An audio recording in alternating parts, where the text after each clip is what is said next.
Welcome to the ICRIER podcast. We have on the show today Dr. Shoumitro Chatterjee, Senior Visiting Professor at ICRIER.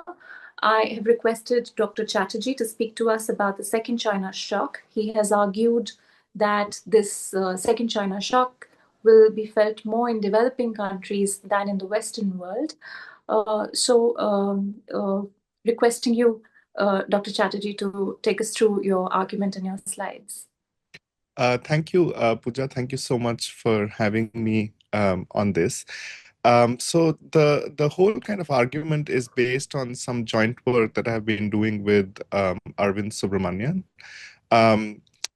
Before we kind of jump into the second China shock, I think it'll be good to recall what the first China shock was. So the first China shock kind of sort of told to us by the seminal work of Orterdon and Hansen, basically between sort of the mid to late 90s to the global financial crisis, was a shock of an enormous amount of exports that came out of China after China joined the WTO, and that hit kind of the Western world.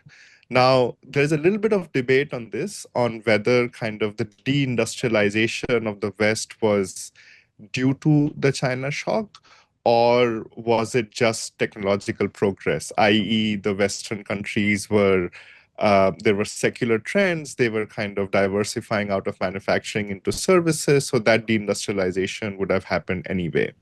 But what is not contested, what is definitely true, is that the exports from China during this period were in specific sectors, so concentrated in specific sectors, sort of especially things like furniture and low-skill manufacturing and so on. And this kind of destroyed or tore apart communities that were geographically concentrated in various parts of the United States, and that kind of eventually evolved into sort of the right-wing movement and formed the basis of what we now see as the Trump rhetoric, as it were.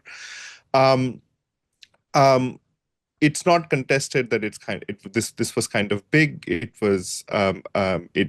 raised a lot of debate whether sort of the world should be as globalized as it should be, and so on. Now, that was kind of China shock one. Now, what has happened more recently is that Chinese trade surplus has been increasing again. And so to kind of fix ideas, let me just sort of maybe share some slides that I have. So this is, I mean, versions of this can be seen on Twitter. I think Brad Setzer has been putting out some of this, but others as well. So what you can see here is basically the manufactured goods surplus of various countries, and the red line is China. And so the first peak was around 2008. That was kind of China shock one, and now what you see that it is rising again, and the rise is both bigger in terms of magnitude and in terms of the rate at which it is rising. And so now people are worried in the West again that this shock is in terms of the macroeconomic magnitude is going to be bigger, much bigger, and more devastating than the first shock, which you can see is sort of slightly lower. What sort of Arvind and I kind of or the new kind of flavor that we bring to this is that for the West, this magnitude is a little bit exaggerated, and I'm going to get into the reasons why. But B, the shock this time, the China shock 2.0, as it were, is going to be much bigger for the developing countries than for the advanced countries. The argument for this is kind of basically twofold. One is the whole sort of surplus that I showed you. So the Chinese kind of overall manufacturing surplus is about $2 trillion. The overall surplus is $1 trillion, but if you just look at manufacturing surplus, it's about $2 trillion. But a bulk of it is coming from low skill manufacturing products. So about $1.4 trillion of the $2 trillion is just from low-skill manufacturing products. Now, as a result of China Shock 1 and general sort of technological progress, most of the advanced economies have diversified out of these low-skill products. So nobody in the West is kind of thinking about apparel, footwear, textile, those kind of things. Whereas if you look at manufactured goods surplus from China, that is where the bulk of it is coming from. So that automatically means that if I look at the stuff that matters for the West, which is high skill manufacturing products, that shock quantitatively is far lower as we so in terms of magnitude, that part, the high skill manufacturing surplus as a share of the GDP, total GDP of the West, is only about 1 to 1.5%. But if I look at the low skill exports from China to the developing countries or the global South, that's about 3 to 4% of their GDP. So in terms of magnitude, this shock is just of a different order of magnitude for low income countries than for high income countries. So I'm going to kind of give a high level overview, and then we can do a back and forth if you want. Now you could say, is this fair or unfair, right? Like, so China is exporting one, doing so just because they're productive, right? So, countries in the global South, maybe they don't have their policy act together. Maybe they are not very productive. Maybe the factories are not being managed as well. And so it's not China's fault that they are producing more and exporting more, right? Um, uh, it's very hard to kind of disentangle this, but a couple of things kind of which are serious in terms of magnitude go against this argument. One is sort of just look at the cost of production. So because China has also developed in low skill sectors like apparel, footwear, Chinese wages are now as high as what you would find in the rich countries, which is like $10,000 per person or something. And to say that you have wages that are that high, and yet you can compete with all the countries in the global South, you have to have very high levels of productivity. There's another way of looking at it. So the Chinese kind of global market share in low skill products or apparels peaked somewhere around 2010, 2008, 2010, and has been kind of stable ever since. Maybe it has even come down a little bit depending on which trade data you look at. Not too much, a little bit. Now you could say that, sure, that's kind of that's kind of illustrating that China is plateauing in these sectors, and market space should open up for other countries. However, you have to kind of read that in the context that the population in China is declining. So if I look at, and so this chart is there in the project syndicate piece that Arvind and I wrote. So if you look at the global market share of China in low skill exports, but conditioning on their labor endowment, so that gap, while the global market share has plateaued, the gap between the exports and the number of people China has, that has widened. Means that even though the Chinese labor force is shrinking, their global market share of low skill exports are not shrinking in a concomitant fashion.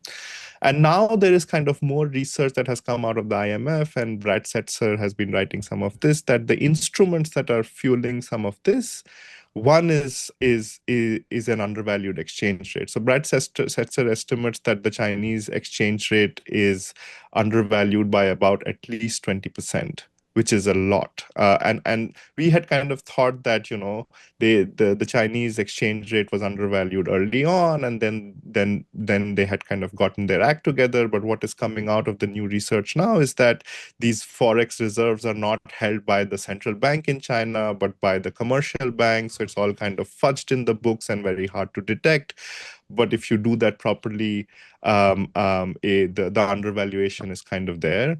The IMF folks have put out a very nice paper showing how much industrial sort of policy and industrial subsidies are going in to keep these factories alive. Which kind of leads us to this other kind of puzzle, right? So on one hand, you might say that, okay, if China is willing to subsidize its manufacturing, if you're a trade economist, you would say that this is like subsidizing somebody else's consumption, right? So China produces cheap apparels, cheap footwear, uh, uh, and India imports it. So from a welfare perspective, we are able to buy shirts and footwear at a much lower price. And of course, because so if you look at the balance sheet statements of some of these firms, a lot of these firms, minus the subsidies in China, are making losses. So it's all kind of, the argument is that a lot of it is being driven by the subsidies. And so it's good because China is kind of footing the bill for our consumption.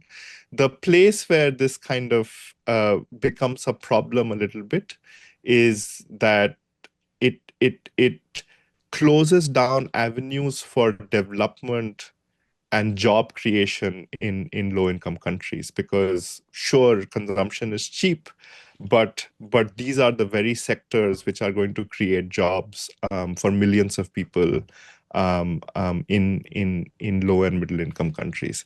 The third kind of thing that I want to say on this is, people often worry that, you know, today there are headwinds to globalization, the world is falling apart, and yet will there be scope for sort of development through creation of jobs in low skill manufacturing sectors? I mean, recently there have been talks about 500% tariffs by the US. And of course, that is catastrophe. And at that point, I don't know what can be done. But sort of a little bit short of that, once kind of the world stabilizes, um, our argument is sort of the following: that let's say the Chinese kind of global market share in apparel is about 40% as a share of global trade. Let's say all of that space is reallocated to developing countries as a whole. And China kind of grows, diversifies into more high-tech, high-skill stuff, as has been done by other countries in the past. Even if the job creation from that space is much less as it was in the past. Let's say it was one third of what. So when China sort of grew in these sectors, it created some jobs. Let's say the developing countries today, because of a different kind of geopolitical scenario, global scenario, technology, whatever, creates even one third the jobs that China created.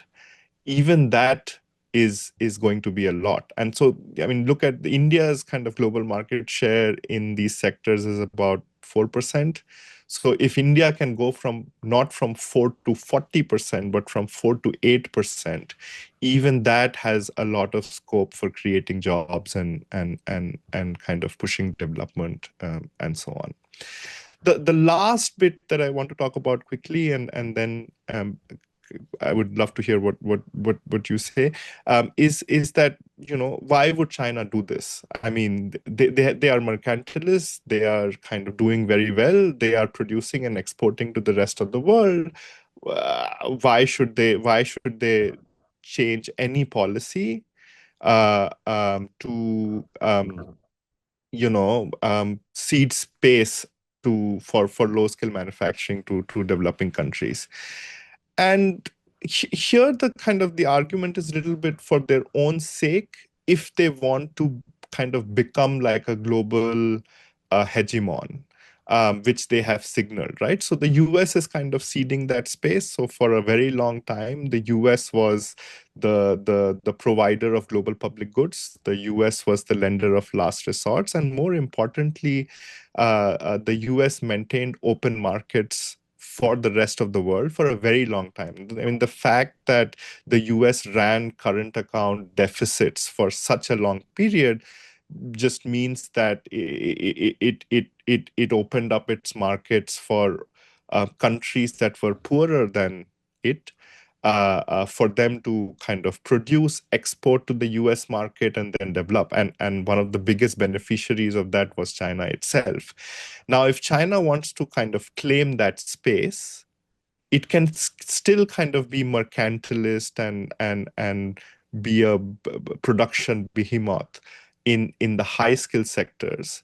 But if it wants to kind of win the confidence and the trust of the global south, it can't really happen unless it also lets them produce and occupy the space that it itself did to develop. So that's kind of broadly the core of our argument. Sure. My question, you've given the political reasons and the geopolitical reasons for why China should be wanting to give up this at least some part of this space. But are there any economic reasons, reasons of domestic Chinese economy for which they should also be considering something like this? So yes, so there are. As I was sort of discussing, so it's not the case that high productivity is the only reason why China is running all these surpluses. There are distortions of a sizable nature that are keeping China go, which means that in some sense they are losing money, right? They can kind of keep on with this forever as long as the world is dependent on them for some critical exports. So when sort of the US was put like this time when the US was putting tariffs on China, the way they kind of retaliated was by saying, okay, we are going to restrict exports of these critical minerals. And the US had to kind of back off a little bit. The result is now they can keep exporting the other stuff and keep accumulating. So how long these distortions can go until kind of the bubble burst is kind of anybody's guess. All the studies that are coming on how large the subsidies are to keep the production machinery going is at best guesstimates, because I think as recent, I think 3 or 4 years ago, they stopped kind of sharing any sort of good data for the firms and so on with the rest of the world. So it's from the outside, it's very hard to properly analyze what the firms are doing, but there are diagnostics that one can do, and I think Noah Smith has written quite a bit on this on its kind of on his blog post, and the argument is that they have created these factories that have created a lot of jobs. Now they are running losses because they have created overcapacity. One consequence of overcapacity is that the Chinese firms forget them competing with the rest of the world. The Chinese firms in China are competing with each other. So they have driven prices too low within China, which means that a bunch of them are making losses. And so in a frictionless world, some of these factories should close down, right? And that is the economic reason why it should kind of open up space for the rest of the world. The problem for China is a political problem, which is closing down of a factory means loss of jobs, and even in a country that is sort of not democratic, so to say, at the local level, there will be pressures on people who manage and so on to keep these factories going. Now, how long can they go on sort of borrowing from the future and funding the subsidies today is anybody's guess, and we haven't sort of analyzed that, so it's hard to say how long that will happen. But there is an economic reason as well. And the political reason, how much do you think they will give weight to that? Uh, I have no I have no good way to kind of answer that question. It's more like if they want to if they want to occupy the space that the US is ceding in some sense of being the global hegemon. So the US kind of released, this announcement yesterday saying they are going to withdraw from a bunch of global Yes. organizations. If China wants to occupy that space, then it has to kind of do everything that the US was doing, even if they don't want to do it at the same magnitude. Even if they want to do it at a reduced magnitude, it will have to kind of be the provider of those public goods and open markets. And so whether or not they do it, it's kind of up to them. There is a backlash. I must say that there is a backlash from developing countries. I mean, if you have seen the a lot of the anti-dumping filings from the global south is against China. So all the sort of unrest in Indonesia is against sort of cheap Chinese imports. And so if they want, even if China wants sort of the global south to be open to its exports, it will have to give way for them to kind of grow and so on. And you've also written about how there are some signals, for instance, how they're voluntarily doing things in WTO. So that might sort of be something to look at. That's true. So I mean, they have sort of in the WTO, they have kind of given up their special status. They have kind of provided special or reduced duties for low-income countries. But we don't. That's it's true on paper, but at least until now, we don't see the evidence for it materializing into something more concrete. Meaning that if you look at imports by China from low and middle income countries of low skilled goods as a share of its GDP, that peaked around 2005, came down a little bit, and has been stagnant ever since. So if China wants to be an open market for the rest of the world, that number has to increase. China has to import more. Uh, and I'm not talking about the high skill manufacturing stuff. This is just low skill stuff that will create jobs in low income countries. Those imports from these countries has to increase in China. If they were to follow kind of this path. Right. Thank you. Thank you so much for explaining this. Of course, my pleasure. Thanks.